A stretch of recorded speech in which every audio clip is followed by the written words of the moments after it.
Hey everyone, I'm Michael Short. Come on, let's go outdoors. Welcome to the Tay River, where a unique partnership between a number of agencies has come together in order to help stop the decline of Alberta's provincial fish, the bull trout.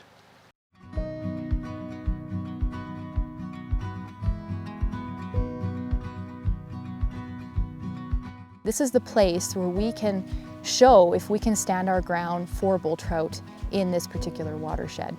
Alberta Environment and Parks is focusing on a couple of watersheds along the eastern slopes, and with the help of a number of partners, it's hoped some positive steps can be taken to help our native trout species, including the bull trout. So the Clearwater River watershed, which is just west of Sundre, Alberta, is one of those focal watersheds.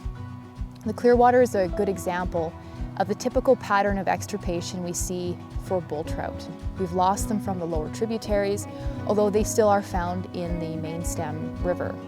The Tay River is really the front line of that extirpation wave. So the Tay River is a good candidate for a bull trout recovery effort for a couple of reasons. It's still cold enough for bull trout. It's connected to the Clearwater River watershed and the populations there.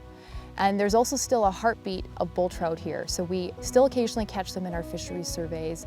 And also we hear from anglers that they're catching them too. So bull trout haven't yet given up on the Tay River, and we shouldn't either.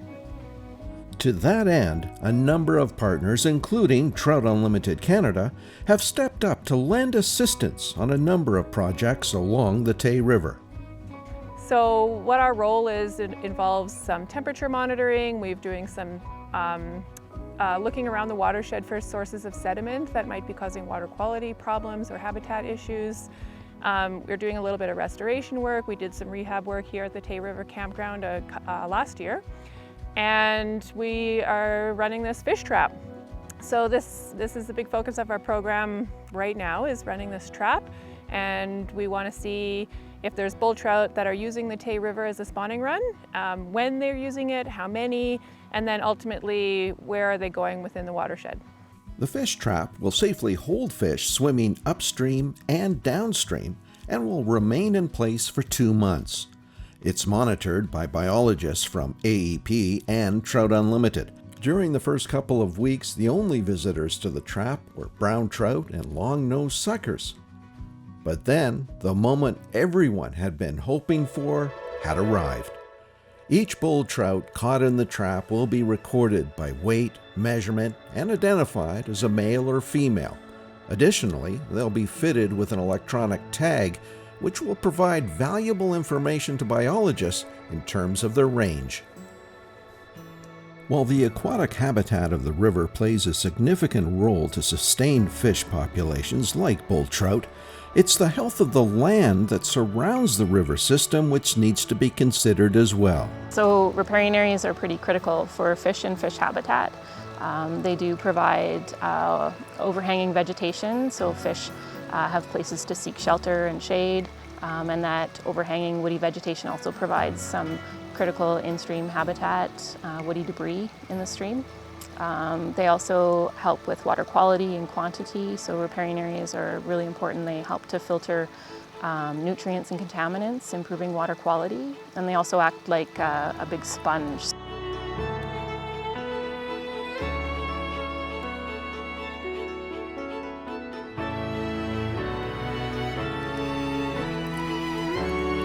Electrofishing is certainly a tried and true method in locating and identifying fish within the river system. But there are other options. Alberta Environment and Parks is partnering with the University of Calgary, which is utilizing a relatively new technology to determine if bull trout are in the river. And so again, because we have a species that is at risk, we want to minimize how often we're actually handling them. But we would like to know where they are, and we'd like to get a bit of a sense of how well they're doing where they're there. And so you can electrofish, and that is definitely a good option, but we don't want to angle very much. We don't want to get in the streams too much. And so in the last, again, keep saying decade or so, but since 2012 or so, people have been using this technique where organisms will shed skin and hair and mucus, and in those, in that shedded material is DNA. And so what you can do is you can go to a site, and it works really well on aquatic systems, where you, with a particular filter, you will pump water through it, catch the organic matter on the filter, and then you go back to the lab and you properly dry it and preserve it, and then you explore what DNA is there. And with specific primers, you can say there is in fact bull trout here or not.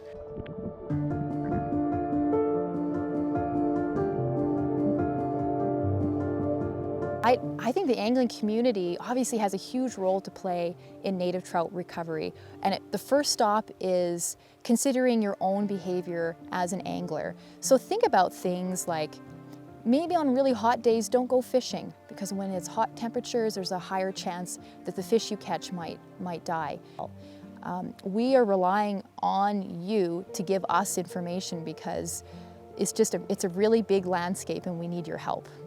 It's through these unique partnerships that a future of Alberta's provincial fish is looking promising.